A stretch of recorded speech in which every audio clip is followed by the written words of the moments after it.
Olá, turminha do nono ano. Nós vamos fazer agora aqui uma correção comentada de uma das atividades que eu passei para vocês. Então vamos lá. Sobre o reinado de Dom Pedro II.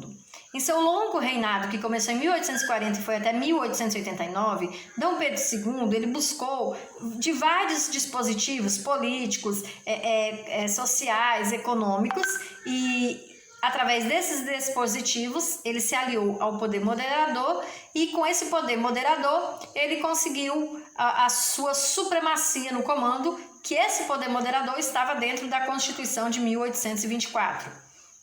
Então, o exercício do poder conduziu a Dom Pedro II a um jogo de articulações políticas com conservadores e liberais e também com a elite agrária e a elite escravocrata, que era a condutora da economia cafeeira e que mantinha as finanças do império. Todo esse processo gradual de acabar com a mão de obra escrava, por exemplo, teve que ser gestado com amplas negociações para não ferir aquele acordo antes feito com os cafeicultores. Já do ponto de vista militar, o que marcou esse segundo reinado foi, sem dúvida, a Guerra do Paraguai, que aconteceu em 1864 e foi até 1870. Foi durante essa guerra travada contra as forças de Solano Lopes que o exército brasileiro conseguiu ganhar forças e tendo à sua frente grandes oficiais que entrariam para a história, como o Duque de Caxias e o General Osório. Coube também à instituição do Exército a manutenção da unidade territorial do Brasil, o que implicou o sufocamento de revoltas regionais. Então, a queda do Império ocorreu um ano após a abolição da escravatura. E quando houve todo esse processo de instituição da República por parte de uma junta militar comandada por Deodoro da Fonseca.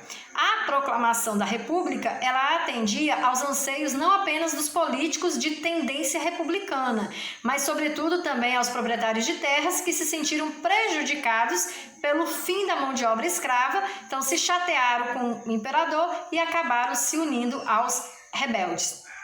Muitos fatores de ordem pessoal também contribuíram para que se chegasse a essa ruína. E então acontece a proclamação da República e Deodoro Fonseca, que é um militar político e se torna o primeiro presidente do país através da sua participação num golpe de Estado republicano que ocorre em 1889. Desta maneira, o Brasil, então, ele passa-se a ter um novo regime político, dando início à fase conhecida como Brasil-República. Após essa proclamação da República, Marechal Deodoro Fonseca, ele estabelece um Congresso Nacional Constituinte que elabora a primeira Constituição Republicana do Brasil. O regime republicano ele vai impor uma grave barreira no que tange a participação política da população e a exigência da alfabetização acaba garantindo a cidadania mínima das pessoas nessa nova república. Ou seja, a sociedade ela fica à mercê de tudo isso. Floriano Peixoto, que é o segundo presidente da República, ele é conhecido como Marechal de Ferro. Ele é um militar também, é o responsável pela consolidação desse regime republicano junto com Deodoro da Fonseca, e ele também pertence ao que nós chamamos de República da Espada, que é o período em que esses dois presidentes comandaram o país. A política do café com leite, ela surge através da política dos governadores e a visão principal desse grupo é continuar no poder, uma troca de poder entre as oligarquias paulistas e mineiras. Então, a desigualdade social, os aumentos nos impostos, as necessidades não atendidas, o racismo, o medo, a insatisfação política, tudo isso foi fazendo com que o povo se sentisse cada vez mais à mercê da sociedade política brasileira e começou então a surgir as primeiras revoltas na Primeira República.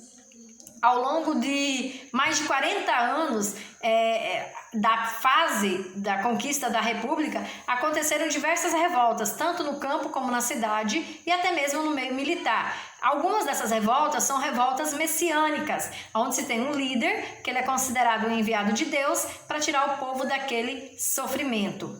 As revoltas da Primeira República, elas foram motivadas por inúmeros motivos, como eu já falei agora, e um deles é a pobreza e o fanatismo religioso. As 4 principais revoltas desse período, e as mais estudadas, são Canudos, Contestado, Revolta da Vacina e a Revolta da Chibata. A Guerra de Canudos, ela aconteceu em 1896 e foi motivada pela insatisfação das elites baianas com a formação do arraial, que possuía um líder religioso, que é aquele fanatismo religioso que eu acabei de falar. E com isso desvinculava essa população dos domínios da Igreja Católica. E isso dava um ar de igualdade, de igualitarismo, de igualdade entre as pessoas, que era muito contestado pelo governo. A Guerra do Contestado aconteceu em uma região disputada por Paraná e Santa Catarina e envolvia a insatisfação dos sertanejos com a pobreza, e o fervor religioso também aparece aqui. Então tem-se um Messias e esse Messias acaba cada vez mais angariando mais pessoas na sua luta, e isso gera um desconforto para a República.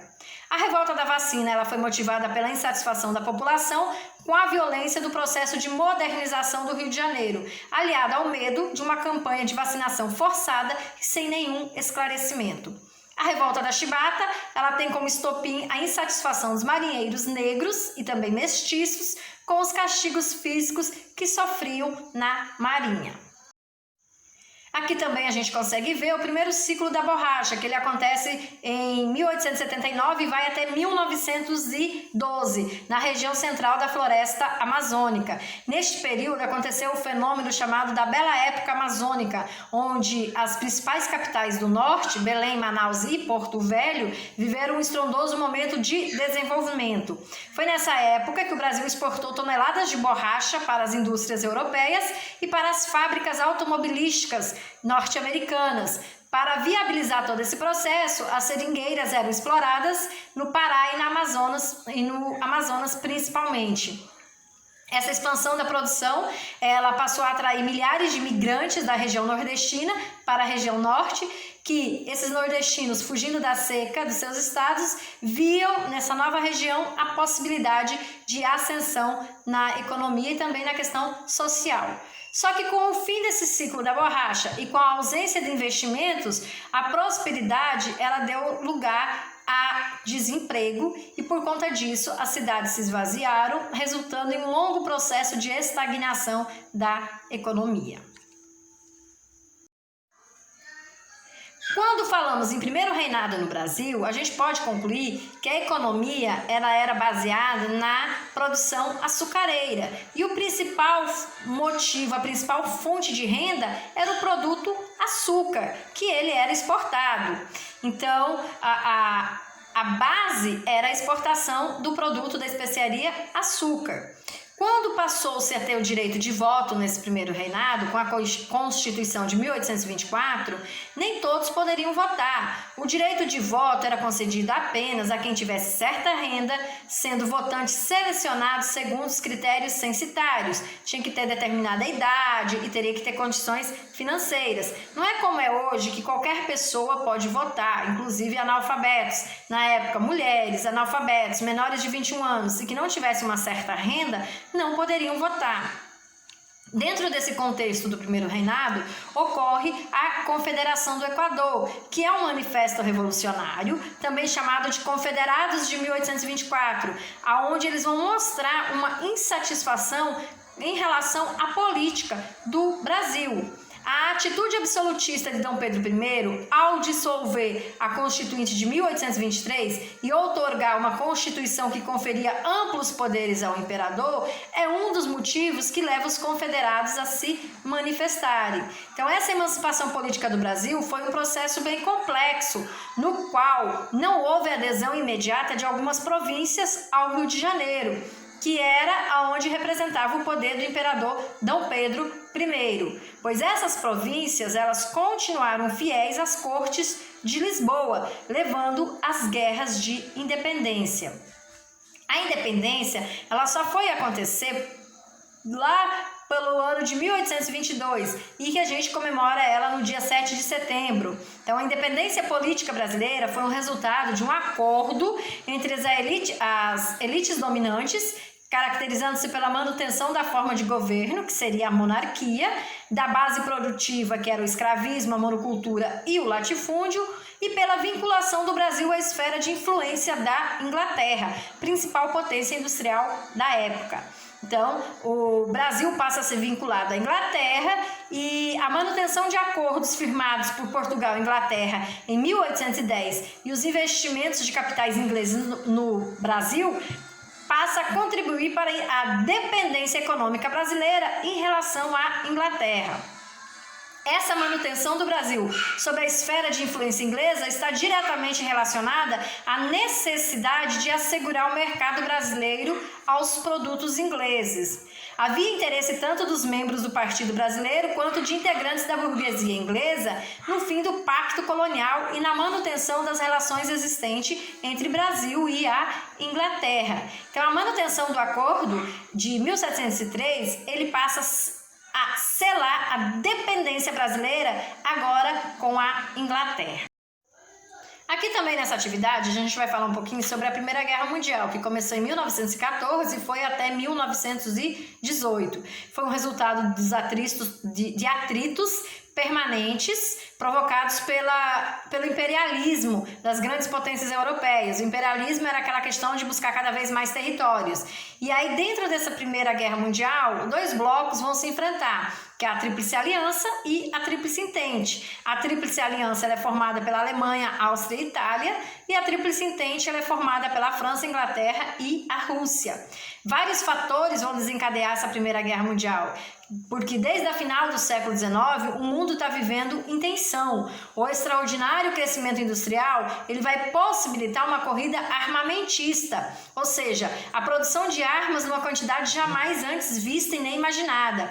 O expansionismo do Império Alemão e sua transformação numa maior potência industrial da Europa fez brotar uma enorme desconfiança entre a Alemanha, a França, a Inglaterra e a Rússia. Então, a Grande Guerra, ela passa a deixar profundas consequências para o mundo inteiro. Dentre dessas consequências, nós temos um novo mapa político da Europa e também do Oriente Médio, marcou também a queda do capitalismo liberal, motivou a criação da Liga das Nações e permitiu a ascensão econômica e política dos Estados Unidos. Então, a Primeira Grande Guerra Mundial, ela envolveu várias nações e também teve consequências em várias nações. E o Brasil participa dessa Primeira Guerra Mundial, mas ele participa de uma maneira, vamos dizer assim, mais leve. Enquanto o mundo inteiro está preparado para guerrear, o Brasil está preparado para mandar mantimentos para essa guerra. Alimentos, remédios e até mesmo seres humanos, mão de obra humana, pessoas para trabalhar nos hospitais, para trabalhar no campo de guerra, vamos dizer assim. Então, a Primeira Guerra Mundial, a Grande Guerra, como a gente conhece, ela vai mudar totalmente o mapa político, econômico e social do planeta. E os acordos feitos, as consequências através de acordos dessa Primeira Guerra Mundial, vai ser um dos motivos que vai levar o mundo a entrar em nova guerra, que seria daí a Segunda Guerra Mundial. Então, eu espero que vocês peguem aí a atividade, vão acompanhando a videoaula, vão corrigindo, vão arrumando o que vocês erraram, onde vocês estavam com dúvida. E qualquer coisa também pode me procurar no meu PV, que eu tiro a dúvida de vocês.